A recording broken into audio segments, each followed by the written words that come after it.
when we talk about who this is going to impact, it is only individuals receiving waivered services, home and community-based waivered services. And a lot of people are not aware that people are in the service system that is funded by many other sources of funding. So I just want to make that clear, okay? So if individuals are private pay, and there's thousands in the country of people who are at private pay, you say, well, who in the world can afford that? Trust me. There's a lot of wealthy families who have trust and so forth. This does not impact them. If an individual lives in what is called an ICFDD, an intermediate care facility for people with developmental disabilities, and there are hundreds of people in the state of California living in those residences, it does not impact them. This has nothing to do with them. Also, if they are under a managed care organization and it's being paid through health insurance and not with waiver dollars, it does not impact them. If it general Medicaid dollars like Medi-Cal, people with IDD who are in nursing homes, and unfortunately, there are still hundreds in this state, and they're being paid for in that nursing home with Medi-Cal, this does not impact them. If the state is paying, and this is true, I'm not doing this just for the state of California because obviously this is true everywhere, okay? If the state is the payer 100%, and in some instances for a variety of reasons, an individual does not qualify for waiver or whatever, and the state is paying for those supports, day supports or residential, it does not apply to them. And TRICARE, military health care, for dependents and so forth, it does not apply to them. Out-of-state and in-state residential placement of children being paid for by a school system, and there's thousands, unfortunately, of these kids all over the country. It's rather surprising, as sophisticated as California is. California's school system still sent hundreds of children out of state to residential services because the local school system claims that they can't provide meet their educational needs. So that's what you got. So if your loved one fits in one of those categories, this is not applicable to you, okay? So any questions at this point? I'm assuming you all know how your loved one is funded. Oh, got one more. Foundations, grants, and donations. Sometimes programs and services are totally foundation or grant supported, and if that's the case, this does not apply to them either. So here's the issue. And again, I've attempted to take all of the slides out that would be of interest to staff, professionals in the field as to how to implement this. You really would have no interest on how we're going to make this happen. You should be more interested in what is going to happen rather than how, because it's not your responsibility on the how side, okay? So here's the issue. In my opinion, there are many factors that impair a state's ability to meet this requirement. Let's just take a look here.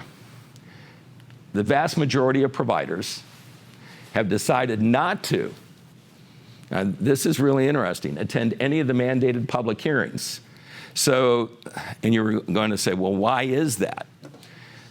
And when this was implemented, CMS, Centers on Medicaid and Medicare, had required the states to hold public hearings so parents, families, and others could give input to what this regulation is going to look like. Now remember, this regulation was passed in 2014. It wasn't like the day before, you know, I think March 15, 2014.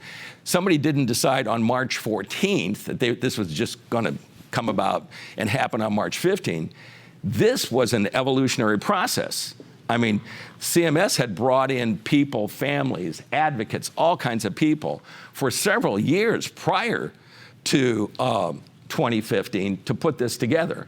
And one of the requirements is that there had to be public hearings for people to give input all over the country. And unfortunately, the attendance generally was very, very poor, even though there was notice and all the regional centers sent out to families, hey, give your input, this is what this is about, professionals could come. The attendance was not very good. And many providers do not go online to review the CMS HCBW final rule. And I would encourage you, if any of you are, want more information, just go online. The state DDS has a great website where you can get more information about the final rule. So feel free to go on the website. And the state has a transition plan, which I'm going to talk about in a moment. And providers could have looked at that transition plan, because the transition plan was submitted by the state in 2014, and they had 5 years to get this whole thing implemented, which is really interesting. They were given 5 years to implement this plan. Are you ready for this? The plans were submitted by all the states, and only one state was approved. It so blows up the box that the states could not truly understand what was expected of them. They were trying to take this old system that we have called placement, because placement's gone, right? This old system called placement, and tried to, submit a plan based upon the old system. So there was only one plan from one state that was initially approved, and everybody else had to go back to the drawing board. And if you said, well, what state was approved? You'd probably never guess. The first state that was approved was Tennessee. And, California is not a slacker. They hired some really sophisticated people as consultants to put together the plan. So the plans were finally approved. And then they had originally, as Jeffrey shared with you, 2019 to get the plan implemented. And then there was a 2-year delay because there was a lot of pressure put on the Trump administration by provider agencies and states. And then there was another delay due to COVID and so forth. So by the time we got to 2023, that's when it was supposed to be implemented, last March of 2023, the state still couldn't do it. They still couldn't meet the transition plan. So the expectations of what your family member should be receiving still has not happened. So CMS came back and said, okay, states, you didn't meet your transition plan, so we're going to give you an opportunity to submit a CAP, a corrective action plan. We're going to talk about that. So I'm going through all this so that you just have an appreciation of how difficult this whole process is. And it's not that people don't care. It's not that they don't want to improve the lives of folks who are in our system. It's just extremely challenging, okay, as you will see. Many providers did not reach out to HCBW representative at the regional or state level to obtain guidance. So there was always resources at the state that provider agencies could have reached out and said, we really need help. The vast majority did not do that. And most did not develop a plan. See, if you're a provider agency and you've got to close your facility-based day programs, because they will all be closed, that will get your attention if your son or daughter is in the facility-based day program. And all these other changes, you need to put a plan together. How are you going to make this happen? You just don't go out and do it. And most of them don't even have a plan. I can tell you because I'm working with providers all over the country. And I'll say, let me see your strategic plan on how you're going to meet this. To the best of my knowledge, and I work with many of the regional centers, none of the regional centers have mandated the submittal of an operational strategic plan with dates and timelines and what resources are going to be needed in order to implement the plan, because there's no plan in most cases. So a lot of talk. So you're beginning to see how challenging this is because we don't have everybody on board, okay? And in many cases, when I'm out working at agencies, most of the direct support professionals don't even understand what this is. And under the new guidelines, guess what? The individuals will be able to hire and fire their staff, and the families will. Those staff are now under the control of the families. This gets pretty interesting. Well, if you were a direct support professional, wouldn't you like to know that? I would like to know now who's going to be making the decisions with regard to my employment. And hardly any DSP that I have been involved with, and I'm with them just about every day, has not been made aware. for a variety of reasons. I don't know if people are concerned they're going to become anxious about it or what, right? So here's the issue.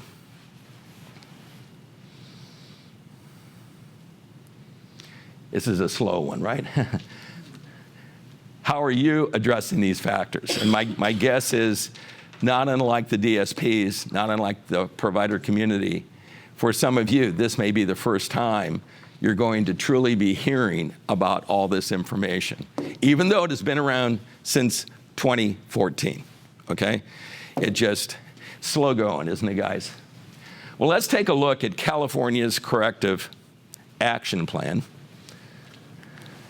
and what's in it. The state of California is not in compliance with the final rule. You just need to know that. Now, what does that mean? Well, they didn't meet their transition plan, and now they submitted a CAP, a corrective action plan, but they said these are the specific areas that we're really concerned about. And at this point, CMS has not said, okay, California, you've met your CAP and you're doing all of these things. So at this point, everything is still in suspense. Could CMS, I don't want to scare anybody, could CMS come back and say to a state, okay, we've given you now years and years to get this implemented. You didn't meet your transition plan, you didn't meet your CAP. Effective next January, we are cutting the federal match to your state by 10 to 15%. Could they say that? Absolutely, and they've already threatened it. Now, if it's cut, if that match is cut, is there anybody in this room who thinks the state legislature is going to increase the appropriation to compensate for that loss? Not a chance, not given the financial conditions here. So you would think that all the states would be highly motivated to push and let's get this thing implemented. Not just because it's in the best interest of all the people who we support, no doubt about it. This is going to enhance quality of life as nothing has that I've ever dealt with, okay? But you think the states would be motivated just out of fear and anxiety that there's going to be a serious, potential serious financial implication. I'm not feeling that anywhere across the country at all at this point. So only 11 states will be able to meet the final rule as of March 17th, 2023. So as of last March, there were only 7 states who said they met their plan. To the best of my knowledge, none of those states have been certified in terms of a look-behind review by CMS coming in and say, we agree, you have met your plan. So the best that I can tell, none of them have officially been documented to meet their plan. The statewide transition plan, again, terminated the plans they submitted in 2014, and then with the two-year extension, those transition plans stopped. If you didn't make it, then you needed to submit the CAP. Everybody with me at this point? So if you didn't meet your plan, which all but 7 claim they did, the 7 then did not submit a CAP because they said, we met our plan. It'd be really interesting if the feds come back and say to those 7, you didn't even submit a CAP, so now you're in real trouble, right? California submitted a corrective action plan through June 30, 2024. Okay, guys, what am I going to tell you? Last time I looked at the calendar, this is June, and June 30 is not that far away. And I have not heard one single thing anywhere as to whether the state feels now they have met their CAP requirements. And I'm not going to put Enrique on the spot or anyone from the Regional Center on the spot as to what they have heard. But I'll tell you, based upon my observation, this state has not met it. There's just like no way. They're so far away. I mean, we have thousands, tens of thousands of people segregated for most of their day because of their intellectual disability, which is specifically precluded by the plan. So what is going to happen? I don't have a clue. But both in terms of day support and residential support, we are a long way away, in my opinion. I'm being recorded, so I'm going to say in my opinion. And I haven't heard anyone take issue with my opinion. So it's recognized by some states that it will be necessary to transfer. Now, this is really interesting because you can go to the website of any state And some states have taken positions, very hardline positions with the provider community, and saying to their providers, if you don't get this implemented, this is what we're going to do. So it is recognized by some states that it will be necessary to transfer waiver recipients from those providers who fail to meet the final rule by the CAP's termination. Could California, if California is concerned, could they say to vendors, if you don't meet this, we're going to start transferring people out of those homes? Yeah, if they think they're going to lose all that, there won't be anything to fund them in the home, so you got to do something. But right now, I'm not hearing any kind of consequence. All I'm hearing is, we're going to work with providers. We're going to work with providers. Well, when are we going to stop working? Let's make something happen already and say, here's the deadline, guys. We want to know your plan and what's going to happen by, September 1, January 1, and so forth, like on each quarter. But some are taking a hard line on this. So what is California's corrective action plan? I don't know if that's hard for you to see or not. The state is requesting an extension through June 2024, which we just said, that's the cap, June 30, to implement the following regulatory criteria. So here is what the state said, California, their bullet points that we did not meet in our transition plan, but this is what we're going to meet by June 30, 2024, the end of this month. So again, I've taken no editorial liberty. This is right from the DDS website, ensuring individuals have full access to the broader community. Now, come on. Anyone think for a moment we're there? The vast majority of all the folks are fully segregated. Ensuring individuals have opportunities for employment? Come on. According to the state data that I shared yesterday, anybody have a guess as to what percentage of all adults of working age, let's say 18 to 62, in the regional center system, what percentage of all adults are employed? Anybody have a guess?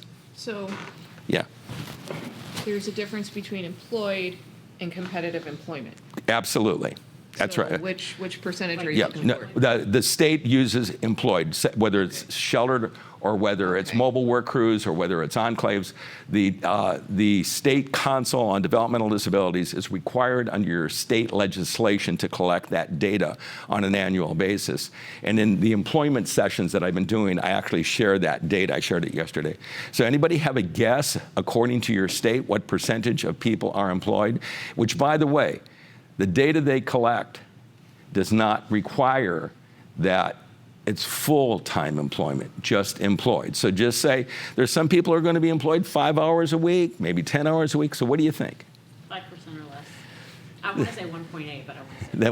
Well, that's pretty good. It's actually, they're saying 14% are employed. Really? Yeah, so we have an unemployment rate. We have an unemployment rate of 86%. That sounds right.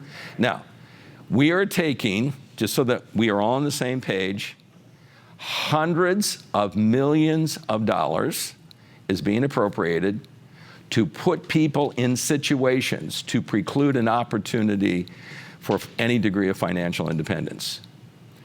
Tell me, if we took hundreds of millions of dollars in this state and I said, I'm going to take all Latinos and put them over here in this building and they have to put pegs and boards and rings and sticks and beads on strings, I'm going to put them in a day wasting program and they can't be employed, what would happen? If I said I'm going to take hundreds of millions of dollars and take all African Americans in the state of California and put them in a day program where they can't be employed and be productive, what would happen? If I said I was going to do it to Jews, Armenians, what would happen?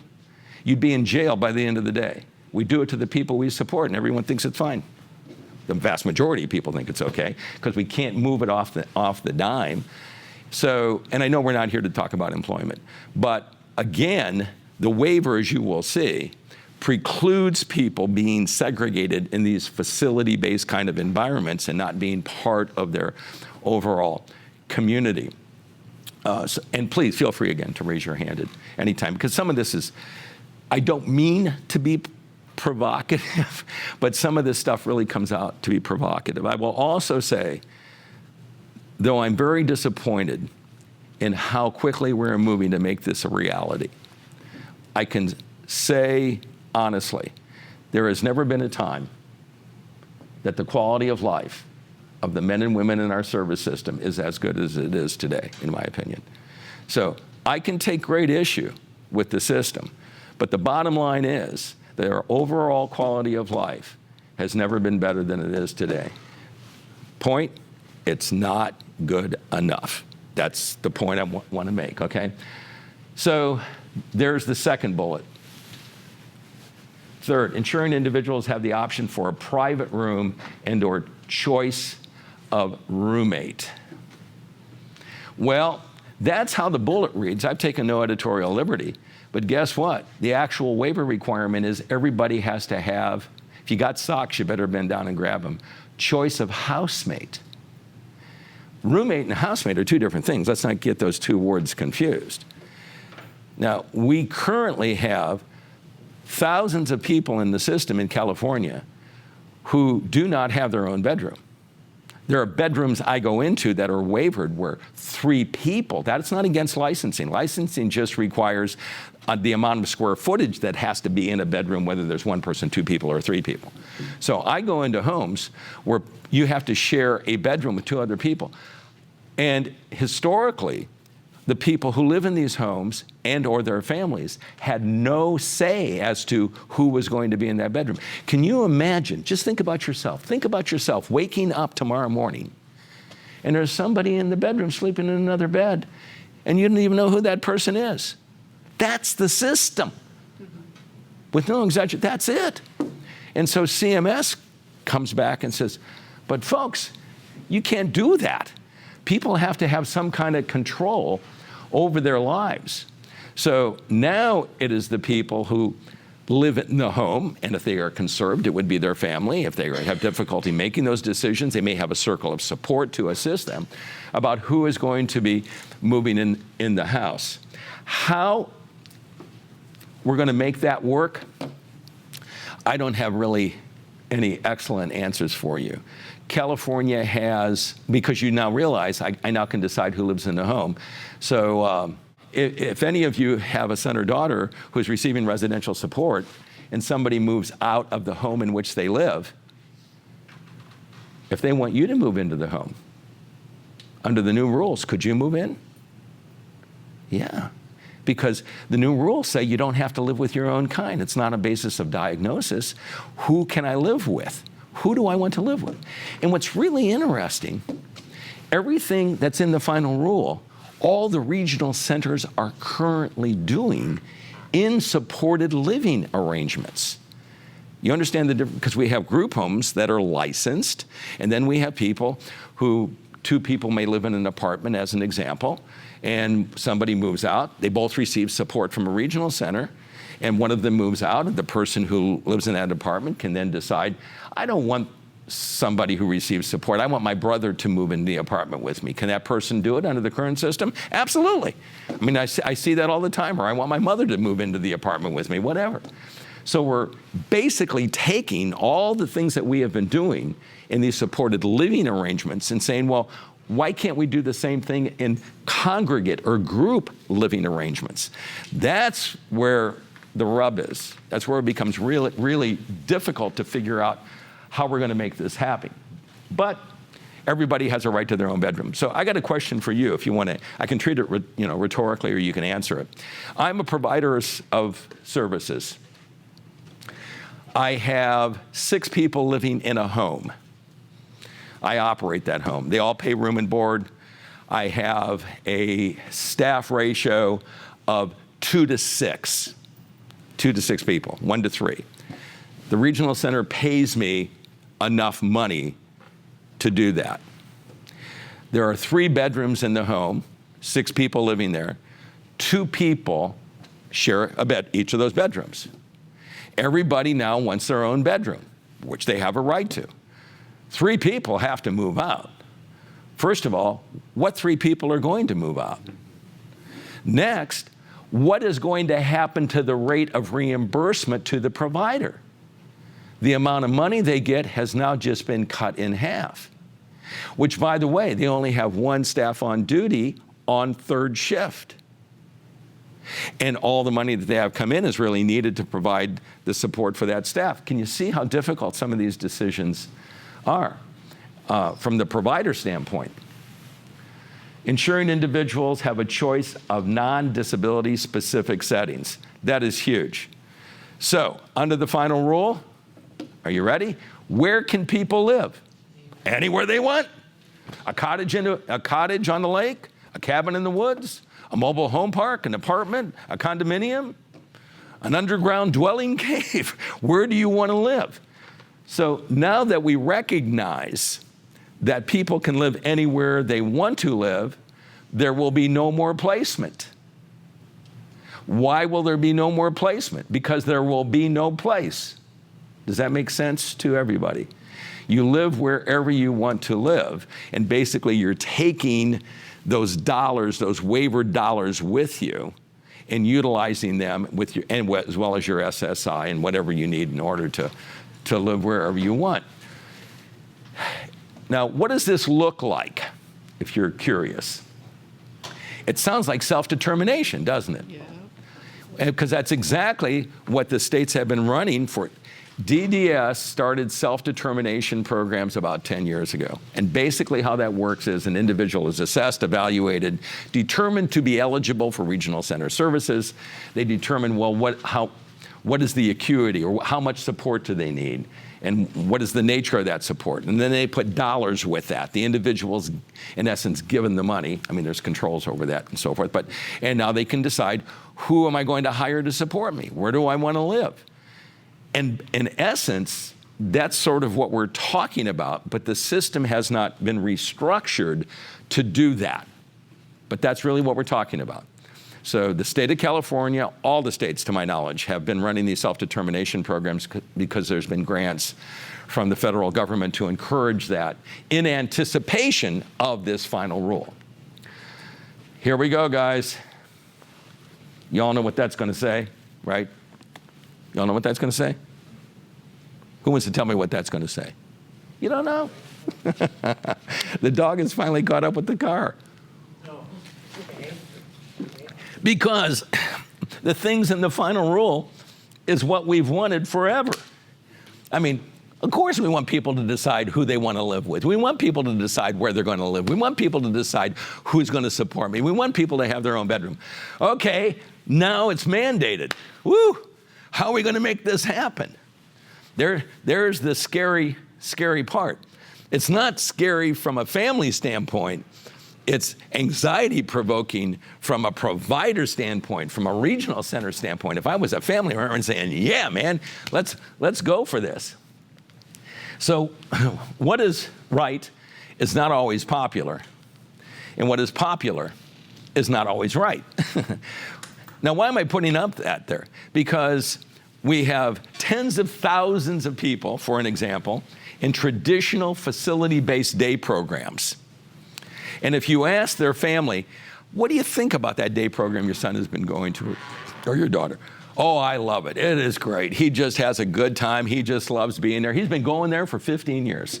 And then you ask the individual who goes to the day program, you like going here? Oh, yeah, I like going here. This is really good. I really like going here.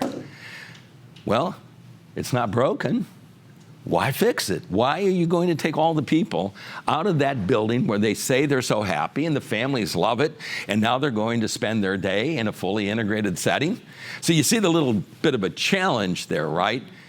Yeah, because it's not that people are that displeased with these environments. Some of them are just absolutely great. I mean, I'm in some of them, but they're segregated. And so people are not part of their community. They're not forming relationships with other people that go beyond that small circle of other people with a developmental disability, if you will, in their family. The paradigm is shifting. So I say to everybody, either you get on the bus or you're going to be under the bus. We all have to truly understand this, because I don't know how to stop the bus from moving. I'm not hearing anything where somebody is saying that CMS is going to make another announcement and put everything, stop this whole process. I am not aware of that. So I think we all need to get on the bus. Better yet, why don't we become the bus driver? Why don't we, to the best extent we can, sort of influence where this thing is going to go? The final rule is basically best practice. In other words, what they're asking us to do is considered best practice. Every regional center is already doing best practice with some of the people some of the time, okay? There is nothing in the final rule that every regional center is not already doing with some of the people some of the time. Every regional center is already using waiver dollars to allow people to decide where they want to live and who they want to live with and what staff they want to hire them. They're already using waiver dollars to support people in integrated employment settings, every single regional center. So there is nothing new in the final rule, honest. It's about taking what we know is the right thing and doing it with all the people all the time, including the person who's 30 years old with cerebral palsy, has quadriplegia, significant contractions, profound intellectual challenges, receives nourishment by tube, and has uncontrolled seizure activity. We will not use, nor does the waiver allow, to use that person's disability as the excuse or explanation as to why they cannot benefit from the same things someone who is not challenged by those issues. Does that make sense to everybody? And that's what's really hard for folks to sort of conceive, if you will, right? Assure those best practices are pervasive, which means like across the board with everybody all the time. So what we're trying to do is do the right thing with all the people all the time. Any questions at this point? And what I'm going to be doing is, this becomes more fun as we get into it. I'm just giving you background now. The final rule is really organized into 10 values. Unlike licensing, right? You all familiar with licensing? And licensing is measurable. You know, you got to have water temperature will not exceed 112 degrees. You got to measure it so often. Why? To keep people from getting scalded. You know, you got to have fire drills by shift, by quarter. Why? To make sure that somebody doesn't burn up in a fire. You got to separate your internal and external medications so staff don't inadvertently give somebody an external medication and they ingest it, right? So licensing is about basically keeping people safe. There are rules and regulations. This waiver thing has nothing to do with that, nothing at all. Matter of fact, you know what? Well, you will see why they call it the waiver. Because they're waiving all of that. That was the first intent. So this gets really interesting. So I'm going to take those 10 values, and I'm going to show you lots and lots of photos on those 10 values. So you can actually see photos that I have taken over the years so you can see what this looks like, both when it is done and when it isn't done. Actual photos, because I think that really helps. You know that old adage, a picture's worth 1,000 words? So you cannot change a culture, and that's what, isn't that really what we're talking about? We're talking about a culture shift. It's not just a new rule. You can't write a policy for this stuff. It's a different way of thinking about people. So you can't change a culture shift simply by buying new tools, sending people to training, or asking them to change. This culture shift requires changing hearts and minds. You know, you can change licensing requirements, but you don't have to change hearts and minds. You know, we can say now the temperature, yeah, thank you. We could then say the temperature cannot exceed 105 degrees rather than 112. Okay, now we're going to check it now, and it can't go over 105, and I'll lower the heat on the water heater, and I will break here in a minute. But you don't have to change a heart and mind to change the requirements in licensing. The waiver is about how people feel and what they think and their values. It's a very different, that's why when we get into it, it's emotional. There's nothing really emotional about licensing. This is emotional. It's how we perceive people, how we see them, how we connect with them.